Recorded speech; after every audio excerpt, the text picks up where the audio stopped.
దేవునికి స్తోత్రం కలుగును గాక. ప్రభువైన యేసుక్రీస్తు నామములో మీ అందరికీ నా హృదయపూర్వక వందనాలు. ఈ లోకంలో చాలామంది జన్మిస్తారు, వారి మట్టుకు వాళ్ళు బ్రతుకుతారు, వారి యాత్ర ముగించి వెళ్ళిపోతారు. అయితే వారి కోసమే పుట్టి వారి కోసం బ్రతికే వాళ్ళు చాలామంది ఉంటారు. కానీ ఎక్కడో మరి వారి కోసం బ్రతుకుతూ సమాజానికి కూడా ఉపయోగపడే రీతిగా జీవిస్తూ ఎంత స్థాయిలో ఉన్నా కూడా కింద స్థాయిలో ఉన్న వారిని కూడా ఆదరించడానికి, అనేక మంది పేదలకు అలాగే నిస్సహాయులకు సహాయం చేయడానికి ముందుకు వచ్చే వాళ్ళు కొద్దిమంది ఉంటారు.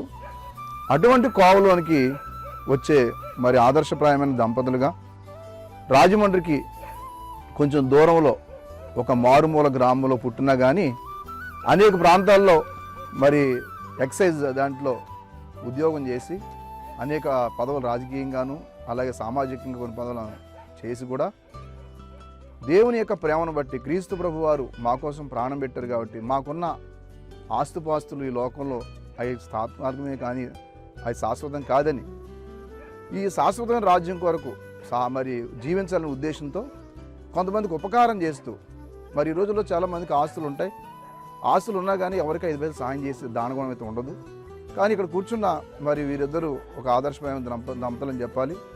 సమాజ శ్రేయస్సు కొరకు దేవుని ప్రేమ చేత అనేక మంది సేవకులకు, నిస్సహాయులకు, విద్యార్థులకు మరి సహాయం చేస్తూ మరి ప్రస్తుతానికి రాజమండ్రిలోనే మరి ఉంటూ దేవుని యొక్క సేవలోనూ అలాగే సామాజిక పరంగా మరి ఉపకారం చేస్తూ ప్రతి నెల కొంతమందిని ఆదరిస్తూ మరి ఇన్ని సంవత్సరాలు వారి యొక్క జీవితంలో వ్యక్తిగతంగాను 80 సంవత్సరాలు పైబడిన మరి తన దాసునికి అలాగే మరి వారి యొక్క సాటైన సాగర్ ప్రియ తల్లి గారు ఇద్దరు కలిసి ఈ సామాజిక సేవలో ఉంటూ అనేక మందికి ప్రోత్సాహకరంగా ఉండడానికి వారి యొక్క క్లుప్త సాక్ష్యాన్ని మరి ఈ రీతిగా మీ అందరికీ తెలియజేస్తున్నాం. ఇప్పుడు వారిని మనం కొన్ని విషయాలు అడుగుదాం.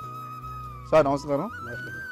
మాది రాజనగర మండలం శ్రీకృష్ణుడి గ్రామం శ్రీ బత్తిన తిరుపయ్య రామచంద్రరామ దంపతులకు నేను జన్మించాను. మా తండ్రి గారు వ్యవసాయదారుడు, మంచి మోతుబరి.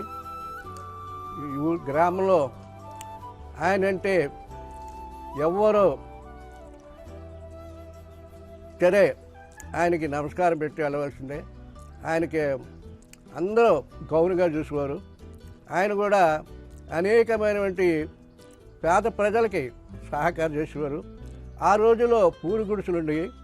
ఆ పూరి గుడిసెలున్న ఎవరైనా వచ్చి అడిగితే కలప ఇచ్చేవారు, చెట్లు ఆకులు ఇచ్చేవారు. సంస్థ ఏమైనా అడిగితే ఖచ్చితంగా వాళ్ళకి దానం చేసేవారు అని సహాయం చేసేవారు. అదే మీరు చదువుకునేటప్పుడు అంటే ఎక్కడ చదువుకున్నారు సార్? ఎంత దూరం చదువుకున్నారు? నేను చదువుకున్న కారణం ఏంటంటే అది కూడా ఒక మాట చెప్తాను. ముఖ్యంగా మొట్టమొదట వ్యవసాయం అంటే ఇష్టం ఉంటుంది నాకు. పాలేరుతో చేలోకి వెళ్ళిపోతుండేవాడిని. ఆడు నాన్పళ్ళు అవి ఇస్తుంటే కూడా తింటుండేవాడిని. అప్పుడు వెళ్తుంటే నేను అలాగే 5th క్లాస్ అయిపోయాను. ఆ తర్వాత చదవాలని ఆశించాను.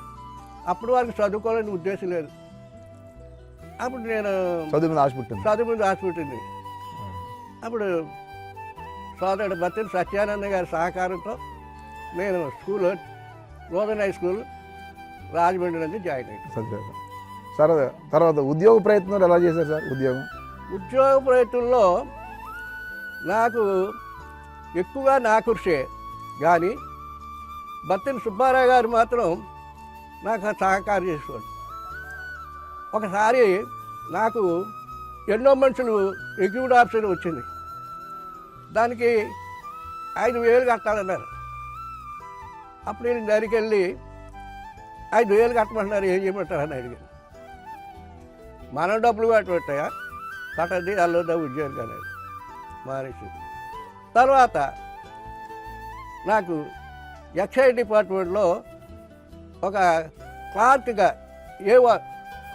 అసిస్టెంట్ క్లార్క్ అడిగినప్పుడు క్లార్క్గా నాకు ఉద్యోగం రావటానికి ఆయన సహకారి. నేను ఇంటర్వ్యూకి వెళ్ళాను. మాలకొండ గారు కలెక్టర్. మాలకొండ కలుతున్నప్పుడు అడుగుతూ ఉండేవారు. అడుగుతుంటే నేను ఆ రోజున మా ఊళ్ళో క్రిస్మస్, దాంట్లో నేను ముఖ్య పాత్రధారిని. ఆ పాత్ర పోతుందని భయం వేసి గోనని కాలకుండా క్యూలో నిలబడ్డాను. క్యూలో నిలబడి వెళ్ళాను. ఆయన క్వశ్చన్ వేసాడు. ఆయన ఒక క్వశ్చన్ వేసాడు, మహమ్మద్ కానీ ఎన్నిసార్లు ఇండియా దండెత్తాడు అన్నాడు. నాకు తెలిసింది ఏదో తెలిసాను, 7 సార్లు అన్నాను. నువ్వెన్నిసార్లు దండెత్తావు అన్నాను. నేను 2 సార్లు అన్నాను. అని నవ్వాడు ఆయన. వెంటనే నన్ను సెలెక్ట్ చేశాడు. సెలెక్ట్ చేసిన తర్వాత సుబ్బారావు గారితో చెప్పాను, ఇలాగ ఉందండి అంటే, మా వాడికి రాజమండ్రి తాలూకా చేయండి అన్నాడు. నాకు రాజమండ్రి తాలూకా 1970లో నేను గుమాస్తాగా తాలూకాలో జాయిన్ అయ్యాను. Very good sir. ఎన్ని సంవత్సరాలు చేశారు ఉద్యోగం? ఇటు గుమాస్తా నుండి, సబ్ ఇన్స్పెక్టర్ నుండి, సర్కిల్ ఇన్స్పెక్టర్ నుండి మొత్తం టోటల్ 32 సంవత్సరాల 5 నెలలు సుమారు చేశాను. ఎక్కడా రిమార్క్ లేకుండా చేశాను. Very good. నన్ను అందరూ అప్రిషియేట్ చేసేవారు ఆ రోజుల్లో. ఓకే సార్, సరే సార్. ఇప్పుడు ఉద్యోగ విరమణ చేసిన తర్వాత రాజకీయం కానీ వెళ్ళారా? ఉద్యోగం రిజైన్ చేసిన తర్వాత, విరమణ అయ్యాక తర్వాత నేను అంతకుముందే నాకు బుచ్చి చౌదరి గారు, రాజు సూర్యప్రకాష్ గారు నాకు బాగా పరిచయం. మర్యాదపూర్వకంగా వెళ్ళాను, కలుద్దామని వెళ్ళాను. వెళ్తే ఆయన ఎమ్మెల్యే గారు బుచ్చి చౌదరి, నువ్వు రాజకీయాలు రాకూడదా అన్నాడు. నవ్వి వెళ్ళిపోయాను. మళ్ళీ రాజు సూర్యప్రకాష్ దగ్గరికి వెళ్ళాను. రాజు సూర్యప్రకాష్ గారు రాజకీయాలు రాకూడదా అన్నాడు. నేను నవ్వి వెళ్ళిపోయాను. మళ్ళా జక్కమూటి రామ్మోహన్ దగ్గరికి వెళ్ళాను. ఇవన్నీ కూడా మర్యాదపూర్వకం, కానీ రాజకీయం వెళ్ళాలని కాదు. ఏమయ్యా బతిగా, మీరంటే నాకు చాలా అభిమానం, రాజకీయాలు రాకూడదా అన్నాడు. అప్పుడు నేను ఇంటికి వెళ్ళాక ఆలోచించాను, ఏంటి ఎంతమంది రాజకీయాలు రమ్మంటున్నారో, వెళ్తాం మంచిదేమో అని ఆలోచించి నా భార్యతో కూడా డిస్కస్ చేశాను. అది మీ ఇష్టం అన్నారు ఆవిడ. ఇప్పుడు రాజకీయ పదవులు అయిన తర్వాత ఇప్పుడు ట్రస్ట్ పెట్టాలనే ఆలోచన ఎందుకు వచ్చింది సార్ మీకు? రాజకీయంలో జాయిన్ అవ్వడం ఫస్ట్ నేను 17/5/2003లో జిల్లా కోచ్ చైర్మన్గా జాయిన్ అయ్యాను కాంగ్రెస్ పార్టీ. తర్వాత రాజమండ్రి పట్టణానికి అధ్యక్షులుగా నియమించబడ్డాను. దాని తర్వాత 14/4/2010లో నన్ను నా సేవా కార్యక్రమాలు ఇదివరకే గుర్తించిన వారు శివయ్య గారు అని ఉండేవారు. ఆయన లయన్స్ క్లబ్లో జాయిన్ చేసుకున్న సంవత్సరంలోనే నాకు కోశాధికారి గారు ఇచ్చారు. Lions club. Okay sir. కోశాధికారి ఆ సంవత్సరంలో ఉన్న నా యొక్క ఉనికిని బట్టి ఫస్ట్ ట్రెజరర్గా నాకు ఇచ్చారు. Okay sir. దేంట్లో? లయన్స్ క్లబ్లో. Okay sir. అది సార్. తర్వాత మీ జీవితంలో చాలా అనారోగ్యాలు సంభవించినట్టుకున్నాయి. అవునండి. ఆ అనారోగ్యాల పరిస్థితుల్లో నుండి చనిపోతాం, ఇంకా బ్రతకనేమో అని విషయం తెలిసింది. అలాంటి సందర్భంలో మీరు దేవుని సందులో ప్రార్థన చేసుకుంటాం బాగుపడ్డా అన్నారు. అసలు ఏంటి మీకు వచ్చిన అనారోగ్యాలు? అసలు చెప్పాలంటే అండి, ప్రోస్టేట్ గ్లాండ్ వచ్చింది నా ముందు. అది 2009లో వచ్చింది. అప్పుడు ఆపరేషన్ అయింది. తర్వాత విశాఖపట్నంలో ప్రోస్టేట్ గ్లాండ్ ఆపరేషన్ చేయలేదు. ఆ తర్వాత మళ్ళా హైదరాబాద్లో ప్రోస్టేట్ గ్లాండ్ ఆపరేషన్ జరిగింది. అది అయిపోయింది. అన్నింటిలోనే బాగా వచ్చింది.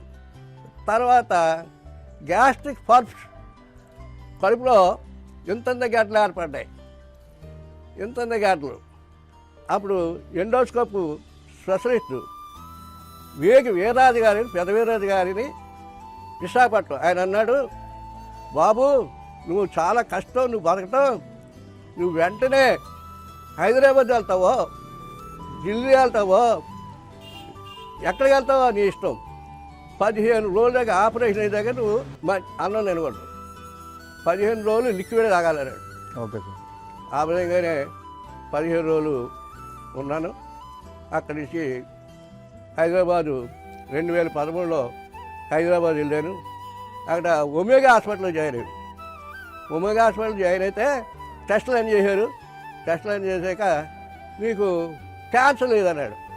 Okay sir. అప్పుడు క్యాన్సర్ లేనప్పుడు ఈ హాస్పిటల్ లేదు, కానీ మేము ఎవరో మిత్రుల సహకారంతో ఆశీ ఇన్స్టిట్యూట్ గ్యాస్ట్రాలజీ హాస్పిటల్ అనేది సోమాజిగూడలో ఉంది. డాక్టర్ నాగేశ్వర రెడ్డి గారు దానికి అధిపతి. Asia institute gastrology, Asia Asian, AAIG. Asian, అక్కడి నుంచి నేను హైదరాబాదు ఇక్కడ సోమాజిగూడలో ఉంది, అక్కడికి వెళ్ళి కలిసాం. మా అన్నయ్య గారి అబ్బాయిలు మా వాళ్ళు అందరూ వచ్చారు, మా బంధువులు అందరూ వచ్చారు. నాకు ఇప్పుడు వచ్చిన సుమారు 10 బంధువుల వరకు మా బంధువులు మాతో ఉన్నారు. అయిన తర్వాత అక్కడికి వెళ్ళి చూపించారు. చూపిస్తే ఆయన చూసి అడ్మిట్ చేసుకున్నారు, పరీక్షించారు. డాక్టర్ నాగేశ్వర రెడ్డి గారు అంటే ప్రొఫెసర్, గ్యాస్ట్రాలజీలో ప్రపంచకంలో 7వ మనిషి, సీనియర్, మహామేధావి, 7 ఎత్తుల మనిషి. అటువంటి వ్యక్తి నన్ను చూసి ఆపరేషన్ చేయాలన్నారు. అలాగే 2016లో జాయిన్ అయినాం హాస్పిటల్లో. మధ్య మధ్యలో 2 నెలలకు 3 నెలలు కాలా తిప్పువారు. 2014, 2015, 2016 సరిగ్గా 2017లో పెద్ద ఆపరేషన్ చేశారు. ఈ లోపల ఎండోస్కోప్ చేసేవారు, చూసేవారు. 2017లో పెద్ద ఆపరేషన్ చేశారు. అప్పుడు ఆపరేషన్ థియేటర్కి వెళ్తుంటే నేను చచ్చిపోతానేమో అనుకున్నాను. అప్పుడు ఇక్కడ ఒక పాస్టర్ గారు, సీనియర్ పాస్టర్ గారు, ఒక విల్సన్ గారు అని ఉన్నారు. సరిగ్గా నేను థియేటర్కి వెళ్ళిపోవడానికి ఫోన్ వచ్చింది నాకు.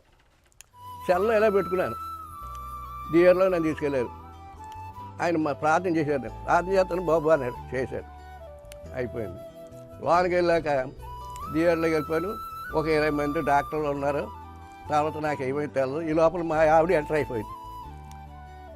ఎవరు నాగేశ్వర రెడ్డి గారు అంటే అని అడిగింది.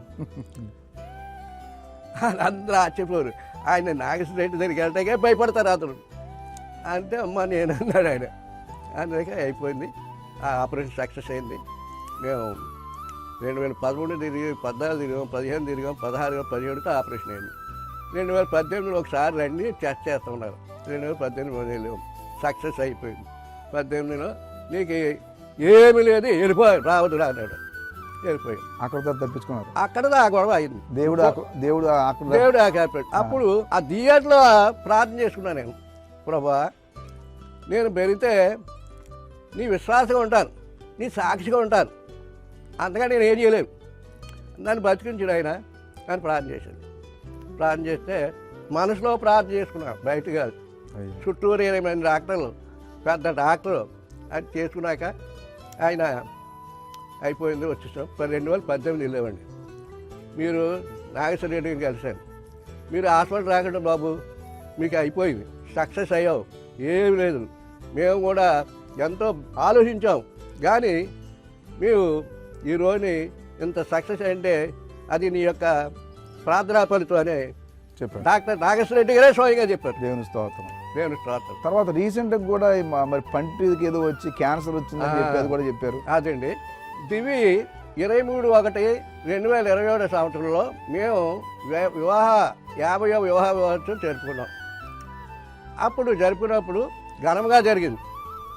అప్పుడు మా జీవిత చరిత్ర ఒక నేను పుస్తకం రాయటం జరిగింది. ఆ పుస్తకంలో భక్తి తెరపై రామచంద్ర మాణిక్య అని చారిటబుల్ ట్రస్ట్ పెట్టారు. తర్వాత పెట్టారు. అప్పటికి అనుకున్నాం వేయలేను. అయితే వేళ ఏంటి, నేను భక్తిని జీవయానం జీవయానం రాసి ఆ పుస్తకాన్ని రౌత్ సూర్యప్రకాశరావు గారి ద్వారా రిలీజ్ చేశాను. Okay sir. చాలా బాగా జరిగింది. మేము ఎంతో ఆనందించాం. ప్రభా, ఈరోజు ఈ వివాహ మహోత్సవం జరుపుకోవడానికి నువ్వు సహాయం చేసిన ఆయన నీకు వందములు అనుకున్నాం. అయిపోయింది. చాలా సంతోషంగా ఉండి ఫిబ్రవరి 4, 2021లో నోట్లో చిన్న గడ్డ వేసిందండి. చూసుకున్నాను. నేను నా భార్యతో చెప్పాను, ఇదేదో చిన్న గడ్డ వేసింది అన్నాను. అది ఏమవుతుంది, అది పశురాశి ఏంటి అన్న. పశురాశి తగ్గలేదు, నిప్పు పడుతుంది, అన్నం వెళ్ళకపోతున్నాను. తర్వాత మళ్ళా government hospital doctor T Chandrashekar garu ఉన్నారు, బెస్ట్ ఫిజిషియన్. ఆయన సంప్రదించాం. ఆయన చూసి మీరు వెళ్ళి ఈఎన్టీ టెస్ట్ చేయించండి అన్నాడు. మేము నెగ్లెక్ట్ చేసాం. మళ్ళీ ఎక్కువైపోయింది, బాధ అయిపోతుంది, అన్నం వెళ్ళిపోతుంది, లావు అయిపోతుంది. అది పన్ను దగ్గర కురుపు. అప్పుడు మళ్ళీ డాక్టర్ గారు అయ్యా నేను చెప్పాను కదండి మీరు ఈఎన్టీ దగ్గరికి వెళ్ళమని ఎందుకు నెగ్లెక్ట్ చేశారు అని శాంతి ఈఎన్టీ డాక్టర్ ఉన్నాడు, ఆయన దగ్గరికి వెళ్ళమన్నాడు. ఆయన దగ్గరికి వెళ్ళాం, ఆయన తీశారు. ఆ తీసినప్పుడు షాంపూలు చాలా బ్యాడ్గా వచ్చింది. ఆ రిపోర్ట్ డేటా కూడా ఎవరు లేకపోతే అబ్రహం మాస్టర్ గారు ఉన్నారు, ఆయన పంపించారు. సార్ కొంచెం ఆ రిపోర్ట్ కూడా తెచ్చి పెట్టండి. ఇవన్నీ తెచ్చాడు. తెచ్చేసి ఏం చేశాడు, ఇచ్చేసి వెళ్ళిపోయి చెప్పకుంటారు. అప్పుడు నేను డాక్టర్ దగ్గరికి వెళ్ళాను. స్వామి గారు నేను చెప్పింది నా మాట వినలేదు, మీకు క్యాన్సర్ వచ్చింది, మీరు ఎలాగ వెళ్తారో నాకు తెలియదు. తెల్లారిపోతాకి హైదరాబాద్ ఏ డాక్టర్ దగ్గరికి వెళ్తారో నాకు తెలియదు.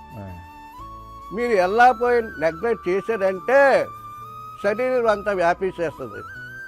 అది ఎవరు తరవదు కాదు.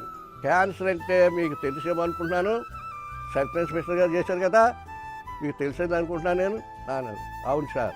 ఆ రాత్రి మా బంధువులు పిలిచాను. 25/6/2021 బంధువులు అందరూ వచ్చారు. వచ్చిన తర్వాత ఎలాగెళ్ళాలంటే అప్పుడు కరోనా. ట్రైన్లో కూర్చోలేను, బస్సులో కూర్చోలేను, ఎలాగా ఫ్లైట్కి వెళ్ళాలని. అప్పుడు కొండలు అందులో ఒక ఆయన ఎవరో ఫ్లైట్కి వెళ్తే మంచిదన్నారు. అలా వచ్చి వాళ్ళు లేరు, ఎవరు వస్తారంటే పాపం అందరికీ పనులు ఉన్నాయి, ఎవరిని బ్లేమ్ వేయటం లేదు. అప్పుడు ఇదివరకు నా దగ్గర డ్రైవర్గా వచ్చేవాడు ఒక ఆయన, సంవత్సరం నుంచి రావట్లేదు. ఎందుకని మంచిది నా అబ్బాయి మాట్లాడి ఆ అబ్బాయి ఫోన్ చేశాను. ఆ అబ్బాయి పేరు సోరదాసి చిన్న. ఆ అబ్బాయి ఫోన్ చేసి మరి అతను భగవంతుడు మరి అతనికి ఏ ప్రేరణ ఇచ్చాడో నాకు తెలియదు, నేను వస్తాను సార్ అన్నాడు. ప్రభు దాన్ని బట్టి ఆయన వస్తానంటే ఎయిర్పోర్ట్ వచ్చి 12 టైంకి అను వెళ్ళిపోయాం. నన్ను తీసుకుని నా భార్య తీసుకుని బొర్రా సుధాకరను ఎయిర్పోర్ట్ దింపేశాడు. దింపాక మేము ముగ్గురు హైదరాబాద్ వెళ్ళిపోయాం. హైదరాబాద్ వెళ్ళి ఏఐజీ హాస్పిటల్ గచ్చిపోలికి వెళ్ళాం. ఆ గచ్చిపోలికి వెళ్ళి ముందు ఇవన్నీ చూపించిన తర్వాత టెస్టులు చేశారు. ముందు మేము రండి అన్నాడు. డాక్టర్ నాగేశ్వర రెడ్డి గారు చూస్తే కానీ మేము రాము, ఆయనతో మాట్లాడే వస్తాడు. ఆయన ఇప్పుడు రారండి బాబు, రాత్రి 9 గంటలకు వస్తారు, 11 గంటలకు వస్తారని. 11 గంటలు ఎప్పుడు వచ్చినా మేము ఆయన కలిసే వస్తామన్నాడు. వెళ్ళి కలిసి నన్ను చూసి ఇదివరకు ఆయనతో నాకు పరిచయం ఉంది కదా, 4 సంవత్సరాలు పరిచయం ఉంది ఆయనతో. ఏంటి ఎలా వచ్చారేంటి అన్నాడు. సార్ మిమ్మల్ని కళాన్ని వచ్చాడు. ఏంటి అన్నాడు. విషయం చెప్పాను. నోరు తెరా అన్నాడు. నోరు తెరిచాను. నోరు తెరిస్తే ఇన్ టైంలో వచ్చారు సార్, పర్లేదు అని. అటువంటి పెద్ద డాక్టరు, ప్రపంచంలో 7వ నెంబర్ అయినటువంటి పద్మ విభూషణ డాక్టర్ నాగేశ్వర రెడ్డి నా బొద్దు చెయ్యేసి ఏం పర్లేదు అని డాక్టర్లకి కన్సర్న్ డాక్టర్లు ఉంటారు, దీనికి వాళ్ళకి ఫోన్ చేశాడు. భక్తుని స్వామి వస్తున్నాడు, ఆయనకి మీరు సరైన ట్రీట్మెంట్ ఇవ్వండి అని వాళ్ళు ఫోన్ చేసి చెప్పారు. అక్కడి నుంచి వెళ్ళాం, ఈ టెస్టులు అని పెట్టుకెళ్ళాం. రిపోర్ట్కి రాత్రి వీళ్ళు కలిసాం. వెళ్తే వాళ్ళు ఏం చేశారు, అబ్బే ఈ దవడంతా తీసేయాలి, ఇదేమో బ్రెయిన్కి ఎక్కేసింది, దవడ తీసేయాలి, ఈ కాలు ఆపరేషన్ చేయాలి, దవడ తీసేయాలి, ఈ కాలు శర్మ వేయాలి, చూపెట్టాలి అన్నిటికి అని చెప్పేసి 5 లక్షలు అవుతుంది అన్నారు. చాలా భయంగా చెప్పారు. 5 లక్షలు అవుతుంది అన్నారు. అప్పుడు నేను ఆ రాత్రి ఇంటికి వెళ్ళిపోయాం. ఆ రాత్రి ఇంటికి వెళ్ళిన అక్కడ ఏంటి, ఇంటికి వెళ్ళాలంటే ఆ దగ్గరలోనే ఒక అపార్ట్మెంట్ అద్దెకి తీసుకుని నెలకే వెళ్ళిపోయాం. వెళ్ళిపోయాక పైకి వెళ్ళకి దగ్గర గంభీరంగా కనపడతాను, కానీ లోన మాత్రం నాకు బాధ ఉంది, చాలా వేదన ఉంది. ఆ రాత్రి ఏదో పెట్టారు, తిన్నాను, పడుకున్నప్పుడు నాకు నిద్ర పట్టలేదు. ఎదురుగా నటించి ప్రార్థన చేశాను. ఎలా ప్రార్థన చేశాను, నిలబడి కాదు, కూర్చుని కాదు, పడుకుని ప్రార్థన చేశాను. ఓకే ప్రభా, నన్ను బ్రతికించినట్లయితే నీ సాక్షిగా ఉంటాను, నేను సాక్షి చెప్తాను, నన్ను బ్రతికించిన ఆయన, నేను ప్రజలకి ఇతరులకి ఉపయోగమైతే నువ్వు చేసిన మేలుని చెప్తాను అని ఆరోగ్యం అని ప్రార్థించాను. అయిపోయింది. తెల్లారిపోతులకి విశాఖపట్నం ఒక సహోదరి, ఆవిడ పేరు రూత్, ఫోన్ చేసింది. మరి ఆవిడ ఎలా తెలుసుకుందో నాకు తెలీదు. ప్రార్థన చేసింది. ప్రార్థన చేసి, ఈ బాబు మీరు దేవుడు నీకు ఆయుధాలు ఇస్తున్నాడు, ఆయుష్కాలం ఇస్తున్నాడు, నీకేం భయపడట్లేదు, మీరు వెళ్ళండి, ట్రీట్మెంట్ తీసుకోండి, క్షేమంగా ఇంటికి వస్తారని చెప్పింది. అలాగే అప్పుడు హాస్పిటల్కి మరుసటి వెళ్తే ఆవేళ ఏం చేశారు, భగవంతుడికి సంకల్పం ఏమిటో తెలియదు, ఆవిడ ప్రార్థనా సమమో నా యొక్క ప్రార్థన ఫలమో ఏ ఫలమో నాకు తెలీదు. ఆపరేషన్ చేస్తానే ఇక ఆపరేషన్ వద్దన్నారు. దేవుని స్తోత్రం. దేవుని స్తోత్రం. ఆయ్. ఆపరేషన్ అక్కర్లేదన్నారు. మరి కిమోథెరపీ అన్నారు, అది వద్దన్నారు. ఆయ్. రేడియేషన్ చేస్తా ఉన్నారు. ఆ. 6 వారాలు రేడియేషన్ చేయాలి, 1 వారం అప్డేషన్ అన్నారు. చేశారు. అంతా బాగా అన్నీ అయిపోయి సక్సెస్ అయిపోయి బాగా. అక్కడి నుంచి మేము మళ్ళా 2005లో ఒకసారి చెకప్ వెళ్ళాం. వెళితే ఎప్పుడు 2005 అండి, 23 అండి. 2023లో 23 వెళ్ళాం. మీరు హాస్పిటల్ రాక్కలేదన్నారు. ఓ దేవుని స్తోత్రం. దేవుని స్తోత్రం. మందులు అక్కర్లేదన్నారు. ఆయ్. దేవుని స్తోత్రం. ఇంకా మీరు క్యాన్సర్ లేదన్నారు. క్యాన్సర్ లేదన్నారు. ఆ. దేవుని స్తోత్రం. ఆ. రిపోర్టు మా ముందే ఒక డాక్టర్ గారు అంత ముందు రోజునే తీసుకొచ్చి రిపోర్ట్ చూసి మీకు క్యాన్సర్ లేదండి, ఆ. మీకు ఏం లేదు ఆ. అన్నారు. ఆ.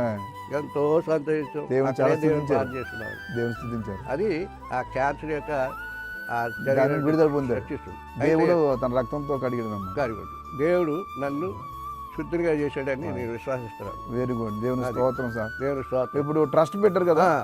ఆ ట్రస్ట్ విషయం చెప్తాను సార్. ఆ. మేము అంతకుముందు నుంచే మేము ఎవరికొరికి ఏదో ఒకటి చేయాలి, ఏదో హాస్టల్ పెట్టాలో ఏది చేయాలో ఏదో చేయాలని ఉద్యోగం చేసినప్పుడు ఉండదు. అసలు ఉద్యోగం చేసినాడు అనుకునేవాడిని. ఎప్పుడు ఎవరికో ఆ టైంలో కూడా ఖాళీగా ఉన్న టైంలో కూడా ఎవరికొరికి ఉద్యోగాలు అవి చూస్తూ ఉండేవాడిని. విద్యార్థులకి క్షేమం చూస్తుండేవాడిని. కానీ మనసులో మాత్రం తలంపు ఏదో చేయలేదు. ఆ టైంలో ఏదో చేయాలి అనుకోవట్లకి అది 2011 ఆ సంవత్సరం. అంతకుముందు డాక్టర్ రెవరెండ్ కె సోల్మన్ చక్రవర్తి మా ఇంటికి సందర్శించకి వచ్చారు. వచ్చి మమ్మల్ని చూశారు, ప్రార్థన చేశారు. అంకుల్ నువ్వు ఖాళీగా ఉన్నావు కదా, ఏదోటి సేవ కార్యక్రమం చేయొచ్చు కదా అన్నాడు. ఈ లోపల మన నా భార్య ఉంది, 1 ఎకరం భూమి అమ్మేసి చర్చికి ఇద్దాం అనుకున్నామండి అన్న. అనుకున్నాం అన్న. అంటే ఆయన అన్నాడు, అలా కాదండి, మీరు ఏదో ప్రోగ్రాం చేసి ప్రజలకి మీరుండగానే చేయండి, మీరు బతికుండగానే ఆ కార్యక్రమం చేయండి అని సలహా ఇచ్చాడు. అది బాగుంది అనుకున్నాను. బాగున్నాక వెంటనే నేను మీ ఇద్దరు ఇద్దరు ఆలోచనలే, 3వ వ్యక్తి ఎవరు లేరు, భార్య భర్తలకు ఇద్దరు. ఇద్దరే అయ్యో. ఆలోచించి మేము అనుకున్నామంటే పెడతాం అనేసి అప్పుడు మేము మాకున్న ఆస్తి కొంత ఆస్తి అమ్మి అమ్మలేదు అనుకున్నాం. అంత రేటు అయితే ఆ చర్చికి ఇద్దాం అనుకున్నాం కదండి, ఆ రేటు అమ్ముదాం అనుకున్నాం. ఆ డబ్బులు పెట్టి పెట్టాలనుకున్నాం. ఎలా పెట్టాలో ఏం చేయాలంటే ఒక ఆడిటర్ తెలియదు. ఆడిటర్ సలహా తీసుకున్నాం. ఆడిటర్ అలాగండి ఓకే ఇప్పుడు టెస్ట్లో రీషేజ్ చేద్దాం అన్నారు. ఎవరు పేరు చేస్తారు అని అడిగాడు ఆయన. అప్పుడు మా తల్లిదండ్రులు మా అత్తగారు గుర్తొచ్చింది. అది Shri Bhakta Tirupayya and Ramachandramma Manikyam charitable trust, Rajahmundry head office, branch office Srikrishnapatnam అని పెట్టాం. పేరు అనుకున్నాం. 3/6/2011లో రిజిస్ట్రేషన్ సబ్ రిజిస్టర్ ఆఫీస్ రాజమండ్రిలో రిజిస్ట్రేషన్ చేయించేసాను. చేయించేసిన తర్వాత 1 ఎకరం ఖరీదు చర్చకి ఇస్తానని డబ్బు ఉంది కదండి, ఆ డబ్బు బ్యాంకులో డిపాజిట్ చేసామన్నారు. అలాగే ఇంకో బిల్డింగ్ అమ్మాం, అందులో కొంత అమౌంట్ అందులో రిజిస్ట్రేషన్ డిపాజిట్ చేశారు. అయితే దాన్ని ఎలా చేయాలనేది కూడా సొంతంగా దేవుడే నడిపింపు. దేవుడు నడిపింపు. అది ఏం చేయాలంటే విద్యార్థులకి ప్రోత్సహించాలని వాళ్ళకి ఒక వాటా, ఒకటి పేదలకి అన్ని వర్గాలకి ఎస్సీ నుండి బ్రాహ్మణ్ వరకు ఎవరైతే పలానా కులం ఏమి లేదు, ఎవరైతే నిస్సహాయ స్థితిలో వారికి ఇవ్వాలని. 3వది విద్యార్థులు ప్రోత్సహించము, విద్యార్థులు కూడా స్కాలర్షిప్ ఇవ్వాలని నిర్ణయించుకున్నాం. చేసి ఆ విధంగా మొదలుపెట్టాము. విద్యార్థులకి, వితంతువులకి, అలాగే దైవ సేవకులు కొంతమంది ఉంటారండి, ఆ సేవకులు కూడా వారు కూడా ఇవ్వాలని నేను 3 భాగాలు చేశానండి. ఓకే. ఒకటి దైవ సేవకులకి, 2 విద్యార్థులకి, 3కి నిరుపేదలకి. ఓకే. 2011 నుంచి ఈ రోజు వరకు ఈ రోజు వరకు మేము కంటిన్యూ చేస్తున్నాం. 2024 ఈ రోజు వరకు ప్రతి ఒక నెల కాదండి, ప్రతి నెల ఓకే. విద్యార్థులకి మాత్రమే సంవత్సరం ఒకసారి, మిగతా మాత్రం ప్రతి నెల ప్రతి ఇస్తున్నారు. నెల ఇస్తున్నామండి. దేవుని స్తోత్రం. చాలా సంతోషం సార్, చక్కటి విషయాలు చెప్పారు. మరి అమ్మగారిని కూడా కొన్ని విషయాలు అడుగుదాం అనుకుంటున్నాం ఇప్పుడు. అమ్మ నమస్కారం అండి.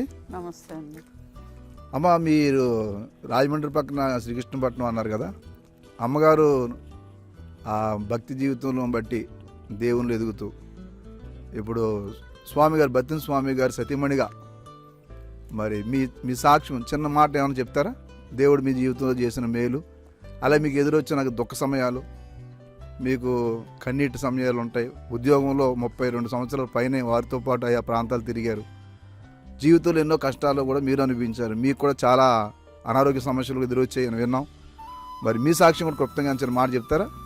సాక్ష్యం చెప్దామనేసి నిర్ణయించుకున్నానండి ఇప్పుడు, కానీ చెప్పడానికి అవ్వలేదు. కానీ చర్చిలో చిన్నగా చెప్పాను. ఈ రోజైతే మొత్తం అందరికీ వినిపించేలాగా చెప్పాలనేసి నిర్ణయించుకున్నాం.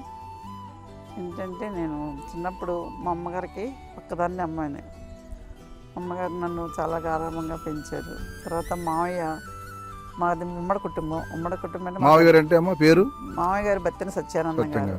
వాళ్ళు మా అమ్మమ్మకి 3 సంతానం అనమాట అండి. ఒక అబ్బాయి, 2 అమ్మాయిలు. అమ్మాయిలో మా పెద్దమ్మ ఒకటి, మా అమ్మగారు చిన్నవిడ అనమాట. 8 మామయ్య మా అమ్మగారిని, మా పెద్దమ్మకు పిల్లల్ని, మమ్మల్ని అందరినీ చేరతీసి మామయ్య మమ్మల్ని అందరినీ చూసి వాళ్ళందరికీ పెళ్ళిళ్ళు చేసి ఆస్తులు ఇచ్చి చాలా గౌరవంగా చూసి పంపించారు మమ్మల్ని.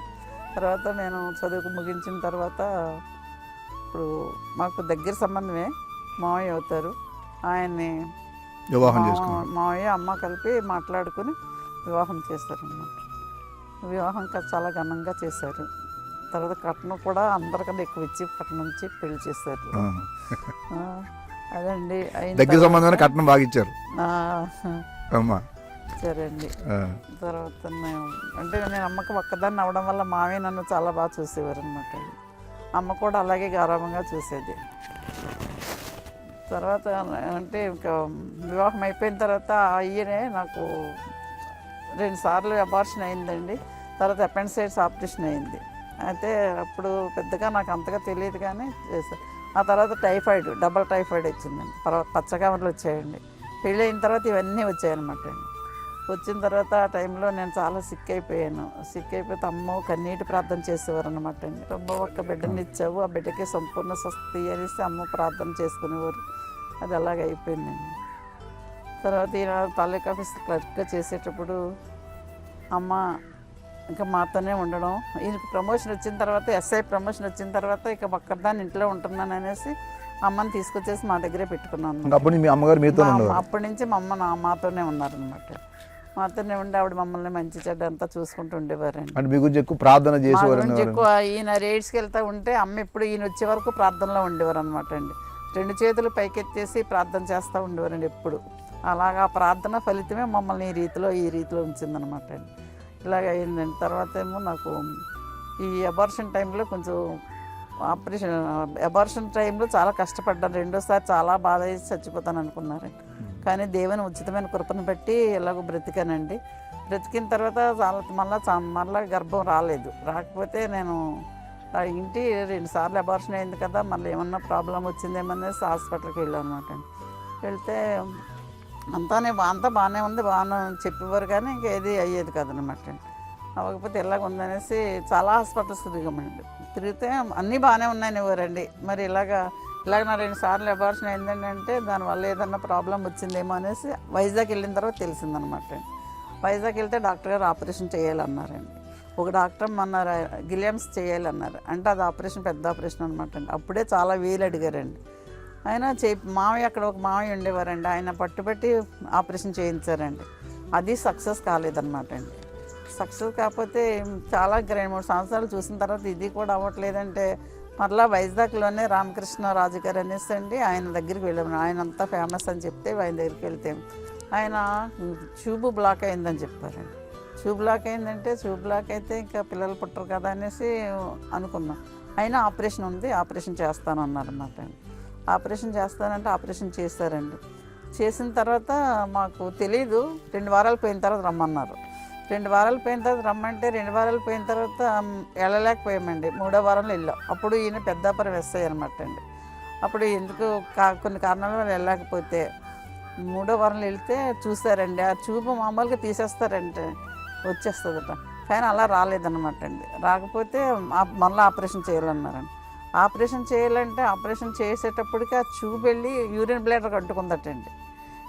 యూరిన్ బ్లాడర్ అంటుకునేటప్పటికి డాక్టర్స్ అందరూ చాలా భయపడిపోయారు అనమాట. యూరిన్ బ్లాడర్ ముట్టుకుంటే అది ఏమన్నా అవుతుందేమో అనేసి కంగారు పడిపోయి చేయడానికి భయపడ్డారటండి.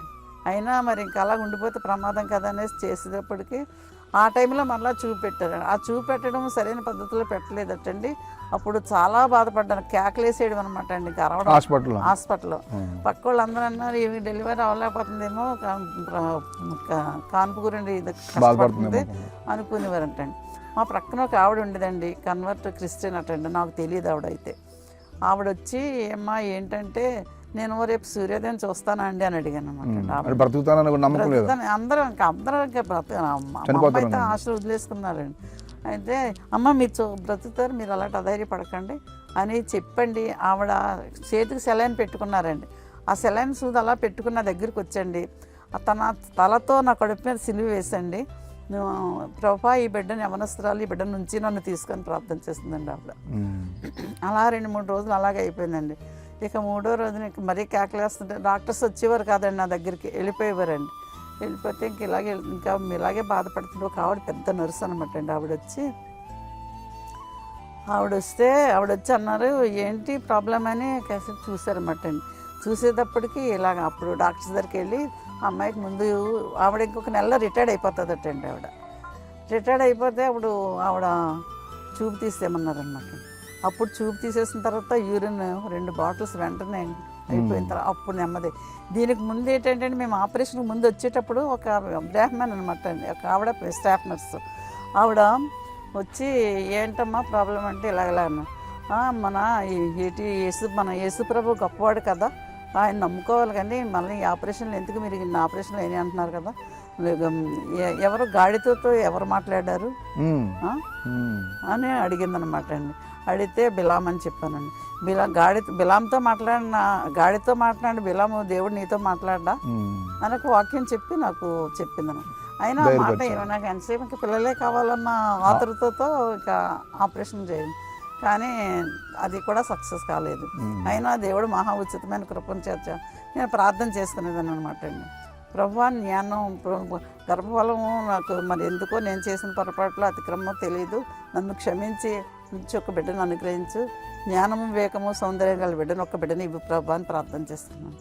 దేవుని దల్లా అటు బిడ్డను అనుగ్రహించారండి. ఆ బిడ్డ కూడా ఇప్పుడు మంచిగానే ఉన్నది, అంత బాగానే ఉన్నది. వెరీ గుడ్ అమ్మా, చాలా సంతోషం. ఒక ఈయన ఆపరేషన్కి వెళ్ళేటప్పుడు, క్యాన్సర్ హాస్పిటల్కి వెళ్ళేటప్పుడు బంధువులందరూ చాలా బాధపడ్డారు, వచ్చారు.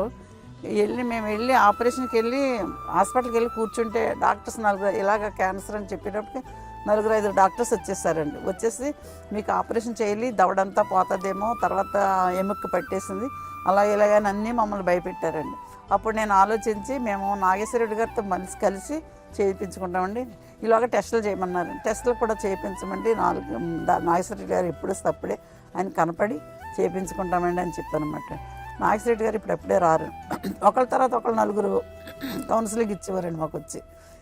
నేను మాత్రం ఒప్పుకోలేదండి. ఒప్పుకోకుండా రాత్రి 9:30కి వచ్చారండి. మేము పొద్దున్న 10:30కి వెళ్ళి కూర్చున్నామండి. ఏమి ఆయన ఎప్పుడు వస్తారని అలాగే కాస్త కూర్చుంటే 9:30కి వస్తే ఇలాగా పిలిచారండి, వెళ్ళామండి. ఇలాగ వెళ్తే ఇలా ఏమంటే ఇలాగండి స్వామి ఏమిటి అన్నారు. అంటే చెప్పామండి. చెప్తే నోరు తెరమని చెప్పారు.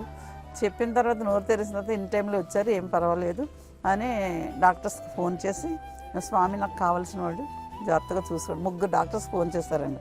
అప్పుడు నేను చెప్పానండి, మా రాజమండ్రిలో మా డాక్టర్ చాలా కంగారు పెట్టేసి రేపు తెల్లవారేటప్పుడు మీరు హాస్పిటల్లో ఉండాలన్నారని, అందుకని మేము మిమ్మల్ని కలుసుకోవడానికి వచ్చామండి అన్నామండి. ఎవరమ్మా డాక్టర్ అన్నారండి. చంద్రశేఖర్ గారు అన్న. ఆయనకు ఫోన్ చేస్తారండి డాక్టర్ గారు, నాగేశ్వరరెడ్డి గారు. చేస్తాను కానీ పలకలేదు, అంటే ఆయన రిప్లై ఇవ్వలేదు. సరే అనేసి మమ్మల్ని పంపించేస్తారండి. ఆ మరుసటి రోజున హాస్పిటల్కి వెళ్తే అండి అంతవరకు ఆపరేషన్ అది ఇది అన్నవాళ్ళు మమ్మల్ని అలా ఉంచేసండి. 4 రోజులు పోయిన తర్వాత మీరు ఆపరేషన్ అక్కర్లేదు, ఓ దేవుని స్తోత్రం. ఆ, ఆపరేషన్ పడదాం వద్దని చెప్పారండి. ఆగిపోయి ఈలోగా మేము ట్రస్ట్ పెట్టాం కదండి. ట్రస్ట్ యానివర్సరీ జూలై 1st ఎప్పుడు జరుగుతూ ఉంటుంది అనమాట. మేము ఇది క్యాన్సర్ అని తెలియక ముందుగానే అన్నీ ప్రిపేర్ అయిపోయాము. ఈ క్యాన్సర్ అని తెలిసిన తర్వాత హాస్పిటల్కి వెళ్ళాక ఇవన్నిటికి ట్రైన్లో ఉండి అది ఇంటికి అక్కడికి వెళ్ళిన తర్వాత ఇవన్నీ క్యాన్సిల్ చేస్తాం అనమాట అండి. ఇంకా ఆ రోజుకి మేము రాలేము అనేసి అంటే వాళ్ళు 5 రోజులు టైం ఇచ్చారండి. అప్పుడు 30వ తారీఖుని మీరు ఇంకా ఫస్ట్ టైం చేస్తానన్నారు, 2వ తారీఖున చేస్తానన్నారండి. అయితే మేము ఈ రాజమండ్రి వెళ్ళి రావచ్చండి, ఎక్కడ విడిచిపెట్టుకుని వచ్చామంటే సరే వెళ్ళరండి అన్నారు. వెళ్ళరండి అంటే వచ్చామండి. వచ్చి మేము ఎప్పుడు ఫోన్ చేస్తే అప్పుడు మీరు రావాలన్నారు అనమాట.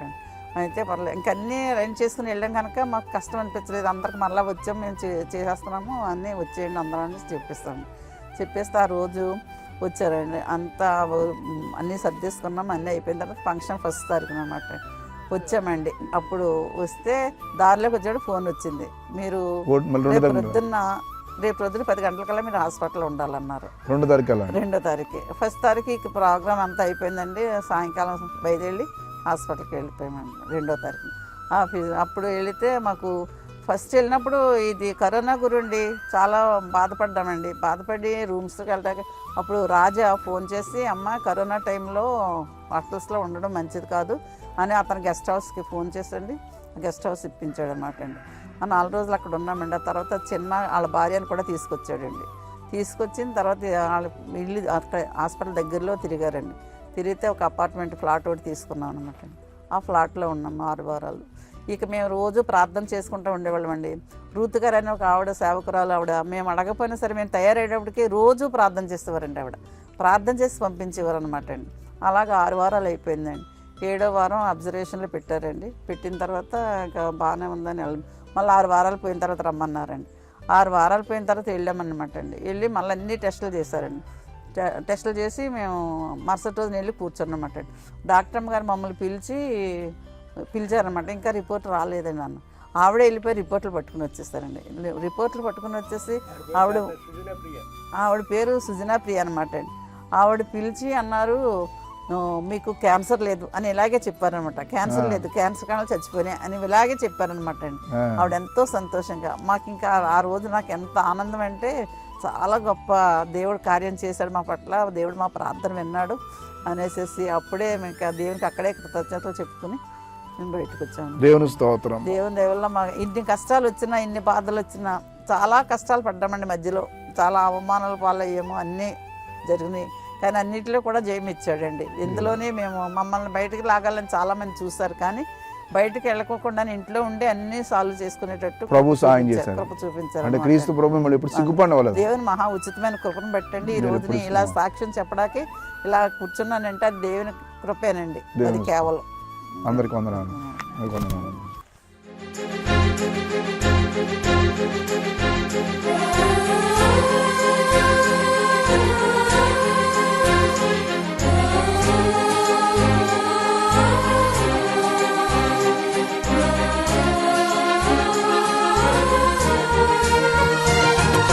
నిన్న నేడు నిరంతరం మారనే మారవు, నా జ్ఞాపకాలలో చెరగని వాడవు. నిన్న నేడు నిరంతరం మారనే మారవు, నా జ్ఞాపకాలలో చెరగని వాడవు. నీవే నీవే నమ్మదగిన దేవుడవు, నీవు నా పక్షమై నిలిచేయున్నావు. నీవే నీవే నమ్మదగిన దేవుడవు, నీవు నా పక్షమై నిలిచేయున్నావు.